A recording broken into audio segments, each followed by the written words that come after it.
يا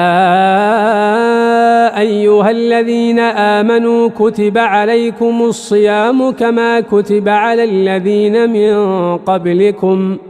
لعلكم تتقون أياما معدودات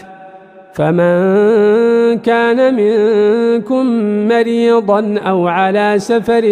فعدة من أيام أخر وعلى الذين يطيقونه فدية طعام مسكين فمن تطوع خيرا فهو خير له وأن تصوموا خير لكم إن كنتم تعلمون شهر رمضان الذي أنزل فيه القرآن هدى للناس وبينات من الهدى والفرقان